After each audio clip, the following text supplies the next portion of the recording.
Em 19 de julho de 2019, a primeira página do New York Times exibia matérias sobre Donald Trump, Stormy Daniels, um incêndio fatal em um estúdio de animação em Kyoto e porto-riquenhos que, segundo a manchete, chegaram ao limite. Eu não sabia nada disso, nem saberia de qualquer outra coisa pelas próximas 2 semanas. Que El Chapo foi condenado à prisão perpétua, mais 30 anos. Que um garoto de 19 anos matou 3 pessoas a tiros e se suicidou em seguida, no Festival do Alho, na Califórnia. Que Boris Johnson se tornou o primeiro-ministro do Reino Unido. Quando acordei do coma, eu berrava. Minha mãe estava lá. Perguntei o que tinha acontecido. Ela explicou que meu cólon havia explodido. É incrível você ter sobrevivido, disse ela. Você é muito forte. E vai ficar tudo bem depois que fizer algumas mudanças na sua vida. A bolsa de colostomia pode ser removida daqui a uns 9 meses. Pensei, bolsa de colostomia? Que ótimo. As garotas vão adorar. Muito obrigado, respondi. Então, virei de lado e passei outras 2 semanas sem falar nem me mexer muito. Fiquei cara a cara com a morte por culpa minha. Eu estava preso a 50 máquinas e teria que aprender a andar de novo. Eu me odiava. Quase tinha me matado. A vergonha, a solidão, o arrependimento, era impossível lidar com tudo isso. Fiquei deitado lá, tentando lidar com tudo isso, mas não havia meios para isso. O estrago estava feito. Eu tinha medo de morrer, e isso ia na direção contrária das minhas atitudes. Era o fim. O show de Matthew Perry, cancelado por motivo de opioides. Às vezes eu conseguia prestar um pouco de atenção no que acontecia no quarto, mas era basicamente isso. Eu não interagia com ninguém. Meus melhores amigos, Chris e Brian, faziam visitas, e depois de umas 3 semanas, Maria, minha irmã por parte de pai, foi me ver. Você está pronto para ouvir o que aconteceu? Perguntou ela. Concordei com a cabeça de leve. Depois que o seu cólon explodiu, te colocaram em um respirador e você vomitou nele. Então, um monte de bile e merdas foi parar nos seus pulmões. Aí você precisou usar uma máquina de ECMO e de algum jeito conseguiu sobreviver. E passou 14 dias em coma. Depois disso, acho que passei outra semana sem falar, porque me dei conta de que meu maior medo havia se tornado realidade. A culpa de tudo era minha. Mas havia um lado positivo. Um coma de 14 dias faz parar de fumar se tornar bem mais fácil. Fazia tanto tempo que eu tomava opioides, largava os opioides e voltava para os opioides diferentes que sofri de algo que aflige apenas uma parcela da população. Opioides causam constipação. É meio poético. Então, eu estava tão cheio de merda que isso quase me matou. E agora, eu tinha um problema de intestino. A última coisa que eu disse para Erin antes do coma, enquanto me contorcia no chão de dor, logo antes de perder a consciência foi: por favor, não vá embora. Eu estava falando sobre aquele momento específico, só que ela fez uma interpretação mais literal, assim como meus outros amigos e parentes. Erin passou 5 meses sendo responsável por ficar comigo no hospital no turno da noite. Sempre penso naquela época e me sinto muito grato por isso ter acontecido antes da Covid-19. Se fosse durante a pandemia, eu teria passado 5 meses sozinho naquele quarto. Do jeito que as coisas aconteceram, não fiquei sozinho nem por um instante. Esse é o amor de Deus em forma humana, em carne e osso. A essa altura, minha mãe e eu já somos especialistas em crises. O que eu sempre quis dizer a ela. Aquela sériezinha chamada Friends e todas as séries e filmes. No fundo, fiz tudo isso porque queria sua atenção. E ela foi a única pessoa que não me ofereceu isso com Friends. De vez em quando tocava no assunto, mas nunca ficou fervilhando de orgulho pelas conquistas do filho. Mas acho que um nível de orgulho de que eu precisava seria impossível de alcançar. E se você for colocar a culpa nos meus pais por tudo de ruim que acontece, precisa dar crédito a eles pelas coisas boas. Por todas as coisas boas. Eu jamais teria interpretado Chandler se minha mãe não fosse minha mãe. Jamais teria ganhado 80 milhões de dólares se minha mãe não fosse minha mãe. Porque Chandler era simplesmente um cara que escondia suas dores. Que personagem ideal para um sitcom. Simplesmente fazer piada sobre tudo para não precisar falar sobre nada verdadeiro. Foi assim que ele começou. Na descrição inicial da série, Chandler deveria ser um observador da vida de outras pessoas. Então, ele seria o cara que faria uma piada no fim da série. Um comentário sobre o que havia acontecido, falando a verdade, quando não existia nenhuma. Mas todo mundo acabou gostando de Chandler, tanto que ele se transformou em um personagem importante. Tanto que ele acabou fazendo as coisas que eu não fiz na vida real. Se casando, tendo filhos. Bom, algumas coisas sobre as quais não consigo falar direito. O resumo da ópera é que abandonei minha mãe quando eu tinha 15 anos, do mesmo jeito que ela foi abandonada pelo meu pai. Não fui uma criança fácil, e ela também era praticamente uma criança. E ela deu o seu melhor, e passou 5 meses no hospital comigo, depois do coma. Quando seu cólon explode, por causa do uso exagerado de opioides, o comportamento mais prudente deve ser não pedir opioides para solucionar o problema. Mas é óbvio que fiz isso, e fui atendido. Eu estava absurdamente deprimido, e como sempre, queria me sentir melhor. Além disso, o buraco no meu estômago, que era grande o suficiente para abrigar uma bola de boliche, era uma ótima desculpa para conseguir analgésicos. Então, só para você acompanhar, eu quase morri por causa de opioides e pedi aos médicos para resolverem esse problema com mais opioides. Pois é, mesmo depois daquela catástrofe, eu não tinha parado, não aprendi nada, ainda queria me drogar. Quando saí do hospital depois da explosão, eu estava com uma boa aparência, perdi muito peso, mas fiquei tão debilitado que a cirurgia para a substituição da bolsa de colostomia teria que esperar 9 meses. Então, fui para o meu apartamento e menti para todo mundo sobre a intensidade da dor, só para conseguir analgésicos. Eu não sentia dor nenhuma, era apenas um incômodo. Só que os médicos acreditaram na mentira, me encheram de opioides e eu, obviamente, voltei a fumar. E esse era o ciclo da minha vida. Também não podemos esquecer, a bolsa de colostomia vivia vazando. Foram umas 50 vezes pelo menos, me deixando coberto de merda. Prezado pessoal da bolsa de colostomia, façam uma bolsa que não vazem seus escrotos. Eu fazia vocês rirem em Friends? Então, façam alguma coisa para impedir que a minha cara acabe coberta de merda. Quando um dependente químico toma um comprimido, ele fica eufórico. Porém, depois de um tempinho, o comprimido para de causar essa euforia, porque sua tolerância aumenta. Mas o dependente químico quer muito se sentir eufórico de novo. Então, toma 2 comprimidos para recuperar a sensação original. Quando 2 deixam de ser o bastante, ele passa a tomar 3. No passado, eu havia brincado desse joguinho até chegar ao número 55. É só assistir a segunda metade da 3ª temporada de Friends.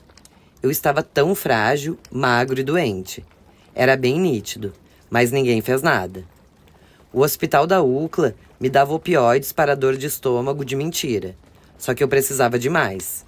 Então, liguei para um traficante. O problema é que eu estava no 40º andar daquele prédio, o que significava que precisava encontrar um jeito de descer 40 andares, entregar o dinheiro para o traficante dentro de um maço vazio de cigarros e pegar meus comprimidos. Aí eu precisava voltar para o 40º andar sem que ninguém se desse conta da minha ausência, tomar os comprimidos e me sentir bem por mais um tempo.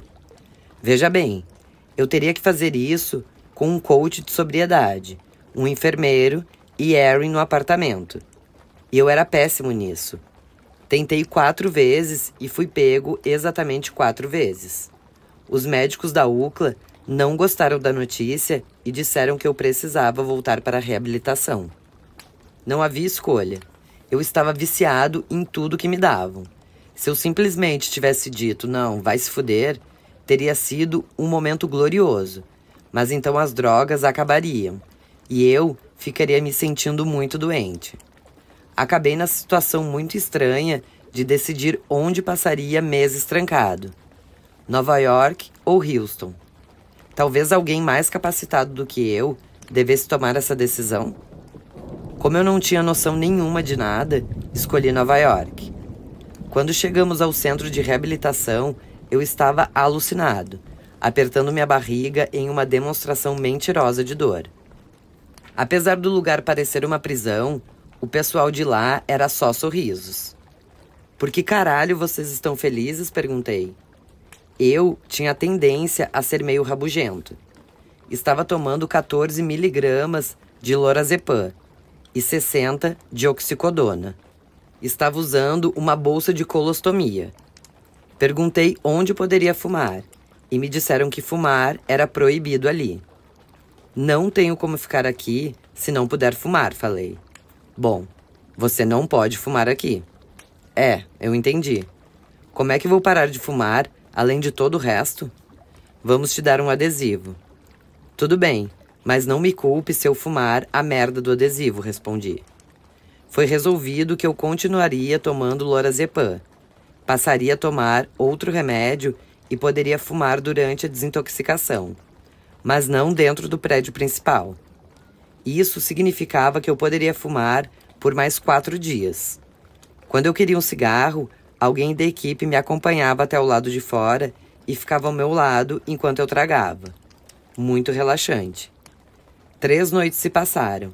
Então, conheci uma enfermeira muito bonita e extremamente inteligente.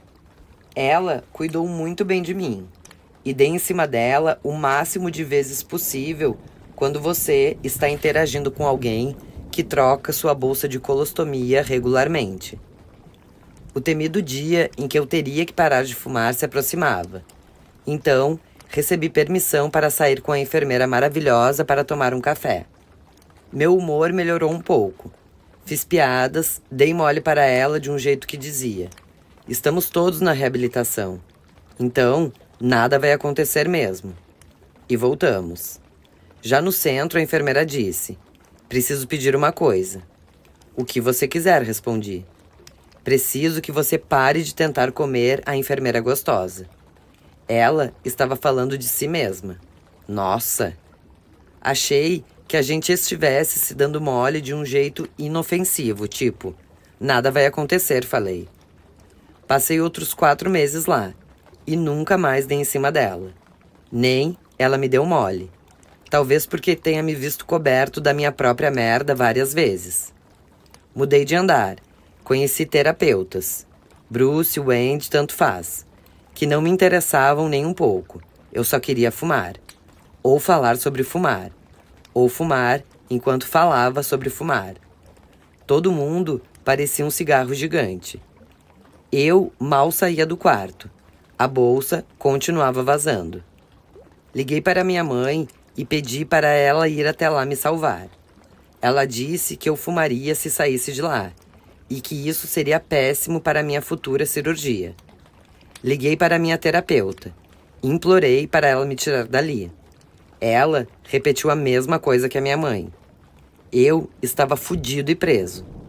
O pânico se instaurou. Minha bolsa estava cheia. Eu não estava doidão. Não havia nada que me separasse de mim mesmo. Eu me sentia um garotinho com medo de monstros no escuro. Mas e se o monstro fosse eu? Encontrei aquela escada. E a enfermeira? Sumiu. Terapia? Foda-se a terapia. Bati com a cabeça naquela parede com a mesma força que Jim Connors costumava rebater bolas de tênis. Bem na merda da linha. Escadas. Eu me aproximava da morte todos os dias. Não tinha mais nada de sobriedade em mim. Se eu me jogasse, nunca mais conseguiria voltar. E se eu me jogasse, me jogaria feio. E eu teria que me jogar feio, porque a minha tolerância era alta demais. Não é como a história de Amy Winehouse, que passou um tempo sóbria e morreu depois de beber um pouco. Algo que ela falou naquele documentário também valia para mim. Logo após vencer um Grammy, ela disse para alguém: "Não consigo curtir isso se não estiver bêbada."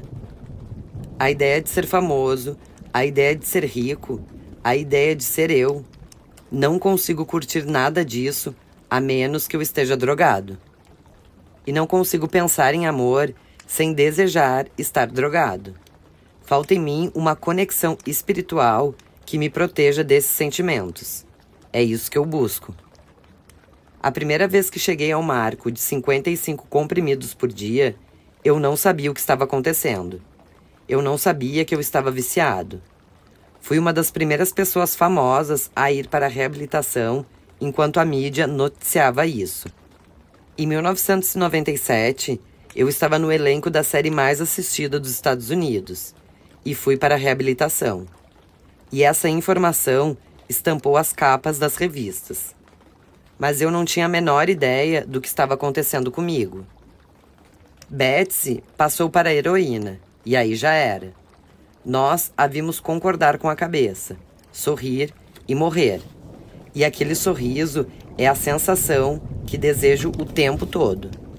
Ela deve ter se sentido tão bem, mas aquilo a matou. Permaneço buscando esse momento sagrado, só que sem a parte da morte. Quero uma conexão. Quero uma conexão com algo maior do que eu, porque estou convencido de que essa é a única coisa que realmente pode salvar a minha vida. E eu não quero morrer. Tenho medo da morte. Nem tenho talento para ficar arranjando comprimidos. A certa altura, alguém que trabalhava comigo me apresentou a um médico vigarista. Eu dizia que sofria de enxaqueca. Na verdade, eu ia a uns 8 médicos por causa das minhas enxaquecas inventadas. E ainda precisava passar por uma ressonância magnética de 45 minutos para conseguir drogas. Às vezes, quando as coisas ficavam muito ruins, eu ia até a casa de traficantes. A enfermeira da equipe do médico assumiu o negócio depois que ele morreu. Como ela podia me dar os comprimidos, eu a visitava sempre que precisava comprar. E morria de medo o tempo todo. Ela dizia: "Entra." "Não", gritava eu. "Nós vamos ser presos. Só pego o dinheiro e me deixa ir embora." Depois, ela começou a querer que eu sentasse para cheirarmos cocaína. Eu pegava os comprimidos e, por sentir tanto medo, tomava 3 na mesma hora para voltar para casa mais tranquilo. O que significava que a polícia teria muito mais motivos para me prender. Bem depois, quando morava em Century City, eu tentava inventar desculpas para descer os 40 andares e comprar drogas. Na época, me sentia tão mal e estava tão debilitado. Minha barriga ainda não tinha cicatrizado. Fiquei sozinho durante a Covid-19. Um enfermeiro me dava os comprimidos, mas eles não me deixavam doidão. Então, eu ligava para um traficante para arrumar mais oxicodona. Assim, eu teria drogas além das prescritas e poderia sentir alguma coisa. O valor de cada comprimido ilegal eram $75. Então, eu pagava ao cara 3.000 por entrega, muitas vezes por semana. Só que sempre me pegavam. O médico da UCLA, responsável por mim, ficou de saco cheio e disse que não me ajudaria mais. Dá para entender. Todo mundo tinha pavor de haver fentanil nos comprimidos, e isso me matar. E quando cheguei ao centro de reabilitação, é claro que o meu teste deu positivo para fentanil. Essa doença, aquela coisa terrível. A dependência química estragou tanto a minha vida que não consigo nem fazer piada sobre isso. Ela acabou com os meus relacionamentos. Acabou com o processo diário de ser eu mesmo. Tenho um amigo sem grana nenhuma, que mora em um apartamento alugado. Nunca fez sucesso como ator. Tem diabetes. Vive preocupado com dinheiro, não trabalha. E eu trocaria de lugar com ele num piscar de olhos. Na verdade, eu daria toda a fortuna, toda a fama, tudo, para viver em um apartamento alugado em um programa assistencial do governo. Eu aceitaria viver preocupado com o dinheiro se isso me livrasse dessa doença, desse vício. Eu não tenho a doença simplesmente. Tenho uma manifestação séria dela. Tão séria quanto possível, na verdade. Preciso ficar alerta o tempo todo. Ela vai me matar. Imagino que alguma coisa acabe me matando. Robert Downey Jr., falando sobre a própria dependência química, disse: é como ter uma arma na minha boca com um dedo no gatilho. E eu gosto do sabor do metal. Eu entendi. Sei exatamente como é. Mesmo nos dias bons, quando estou sóbrio e fazendo planos para o futuro, ela continua dentro de mim. A arma está lá. Por sorte, acho que não existem mais opioides no mundo suficientes para me deixar doidão. Tenho uma resistência muito, muito, muito alta. As coisas precisam ficar ruins de verdade. Elas precisam ser imensas e terríveis, para eu desistir de alguma coisa. Quando eu fazia a série Mr. Sunshine, basicamente a comandava. Escrevia os episódios, era o protagonista. Depois em casa, eu analisava roteiros. Uma garrafa de vodka ficava do meu lado. Eu servia 13, 14 doses, mas doses ao meu gosto. Então, eram triplas. E depois da 14ª, eu não estava mais bêbado. Então, parei de beber. Acho que agora cheguei ao mesmo ponto com os opioides. Nunca há o suficiente. Eu tomava 1.800 miligramas de opioides por dia na Suíça e não sentia nada. Então, o que fazer? Ligar para um traficante e pedir todas as drogas? Hoje, quando penso em oxicodona, minha mente diretamente imagina passar o resto da vida com uma bolsa de colostomia. Eu não aguentaria uma coisa dessas. É por isso que acho que seria fácil continuar longe dos opioides. Eles pararam de funcionar. E eu poderia acordar de outra cirurgia. Já passei por 14 desde a primeira, com uma bolsa de colostomia irreversível. Chegou a hora de pensar em outra coisa. Como eu disse, o próximo nível é heroína, e não vou chegar lá. No meu caso, abandonar o álcool e os opioides não tem nada a ver com a força de vontade. Eles simplesmente pararam de funcionar. Se alguém entrasse na minha casa agora e dissesse: aqui tem 100 miligramas de oxicodona, eu responderia: isso não é o suficiente. Só que resta um problema. Eu me sigo aonde quer que eu vá. Levo comigo os problemas, a escuridão e a merda toda. Sempre que saio de uma reabilitação, me mudo e compro uma porra de uma casa nova. E moro nela. A primeira coisa que eu costumava fazer quando visitava casas, um hobby meu, era vasculhar os armários de remédios dos donos para ver se eles tinham algum medicamento que eu pudesse afanar. Mas não dá para ser totalmente babaca nessas horas. Você precisa pegar a quantidade certa. Se pegar muitos, vão descobrir. Então, você dá uma olhada na data do frasco. O ideal é que esteja vencido. Se a validade já estiver passado há muito tempo, dá para pegar um monte. Se o frasco for novo, é melhor só pegar 2. Aos domingos, eu visitava umas 5 casas que estavam à venda. Dedicava o dia inteiro a isso. Em certo momento, na fase dos 55 comprimidos por dia, eu acordava e precisava dar um jeito de consegui-los. Esse era o meu trabalho em tempo integral. Minha vida inteira era matemática. Eu precisava de 8 para voltar para casa. Então, ficaria lá por 3 horas. Aí, precisaria de mais 4. Então, eu tinha aquele jantar.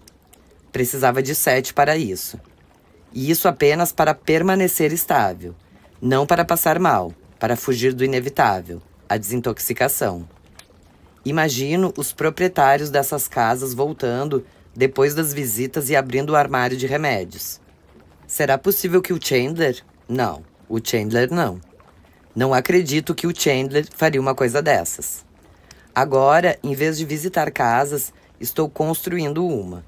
Comecei o processo porque há 1 ano e meio eu não conseguia nem terminar uma frase. As coisas ficaram tão apáticas e muito horríveis para mim. Médicos foram chamados. Minha mãe veio. Todo mundo veio e tomou conta de mim, porque eu não conseguia falar.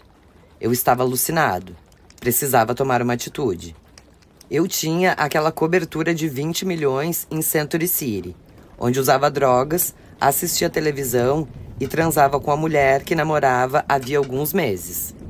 Uma noite eu estava desmaiado. Ela estava desmaiada. E acordei com a minha mãe e Kate Morrison ao pé da minha cama. Pensei, estou em um episódio de Dateline? E se eu estiver, por que a minha mãe também está? Ela olhou para minha namorada e disse, acho melhor você ir embora. Isso salvou a minha vida. Meu pai também salvou a minha vida várias vezes. Quando ele me ajudou a ir para Marina del Rey, depois que Jamie disse que eu estava desaparecendo diante de seus olhos, fiquei morrendo de medo de passar o resto da vida sem nunca mais conseguir me divertir. Após umas 3 semanas, liguei para Martha e David para contar que eu estava sóbrio e poderia retornar a Friends. Quando você vai voltar? Perguntaram eles. Precisamos que você volte. Vai ser um trabalho muito intenso. Se não começarmos em 2 semanas, não vamos conseguir. Só que eu ainda estava muito mal. Meu pai ouviu o tom da conversa e ligou de novo para Martha e David. Vou tirá-lo da sua série se vocês continuarem agindo assim com ele, disse meu pai. Fiquei muito grato por ele ser meu pai e agir como um pai, mas eu também não queria ser um problema. Todo mundo só estava fazendo seu trabalho. Nós fazíamos a série mais assistida do país, e 2 dos personagens principais estavam prestes a se casar. Eu não podia simplesmente desaparecer. Queria que tudo ficasse bem. Então, fui transferido de Marina del Rey para Malibu, e me informaram que eu precisaria de mais do que 28 dias, que eu precisaria de meses para melhorar. 2 semanas depois, fui levado até o set de Friends por um funcionário da clínica. Quando cheguei, Jennifer Aniston disse, estou muito irritada com você. Querida, falei, se você soubesse pelo que eu passei, não ficaria irritada. Então, nos abraçamos e fui trabalhar. Casei com Mônica e fui levado de volta para o centro de reabilitação. No auge do meu melhor momento em Friends, no melhor momento da minha carreira, na fase icônica de uma série icônica, lá estava eu, em uma picape pilotada por uma pessoa que me manteria sóbrio. Nem todos os semáforos estavam verdes na Sunset naquela noite. Isso é certo. Não consigo ser útil em um relacionamento porque estou sempre tentando me segurar com unhas e dentes ao amor, ao mesmo tempo que sinto pavor de ser abandonado. E esse medo nem é real, porque nos meus 53 anos, com todas as namoradas maravilhosas que eu tive, só levei um pé na bunda, uma vez, há muitos anos atrás. Seria de se esperar que todos os outros, em que eu fui embora, tivessem um peso maior. Só que ela era o meu mundo. O homem inteligente dentro de mim enxerga isso com nitidez. Ela tinha apenas 25 anos, só queria se divertir. Ficamos juntos por poucos meses, mas baixei completamente a guarda. Pela primeira vez, decidi ser apenas eu mesmo. E ela me dispensou. Ela nunca fez promessas. E eu bebia feito um louco, então entendo. Nós nos reencontramos na leitura de uma peça alguns anos atrás. Ela interpretava minha esposa. Como você está? Perguntou ela antes da leitura. E fingi estar bem, mas aquilo era o inferno. Sai daqui, não interaja, pensei. Só finja que está tudo ótimo. Tenho 2 filhos com meu companheiro agora, disse ela. E a vida vai bem. Você está com alguém? Não, respondi. Continuo procurando. Eu queria não ter dito isso, porque ficou parecendo que estava procurando desde que ela me deu um pé na bunda. E é verdade. Continuo procurando. Então a leitura da peça terminou. Ela deixou de ser minha esposa. Tratei de ir embora dali e ela continua igualzinha. Hoje em dia tenho fé em Deus, mas essa fé costuma parecer bloqueada. Por outro lado, tudo é bloqueado pelos medicamentos que tomo. Hoje em dia, também faço essa pergunta. Estou bloqueando a minha relação com uma força superior ao tomar Suboxone? Um dos meus maiores problemas e o motivo pelo qual tive tanta dificuldade em ficar sóbrio ao longo dos anos é que nunca me permito ficar desconfortável por tempo suficiente para ter uma conexão espiritual. Resolvo tudo com comprimidos e álcool antes de Deus interferir e me resolver. Recentemente fiz uma aula de exercícios de respiração. Você passa meia hora respirando de um jeito muito intenso, muito desconfortável. Você chora, vê coisas, se sente meio chapado. Para mim, é um entorpecimento grátis, o melhor tipo. Mas o Suboxone bloqueia até mesmo essa sensação. Metade dos médicos com quem eu falo diz que eu deveria continuar tomando medicamento por pelo menos 1 ano, mas provavelmente pelo resto da vida. Outros dizem que, em teoria, não estarei sóbrio enquanto não parar de tomar.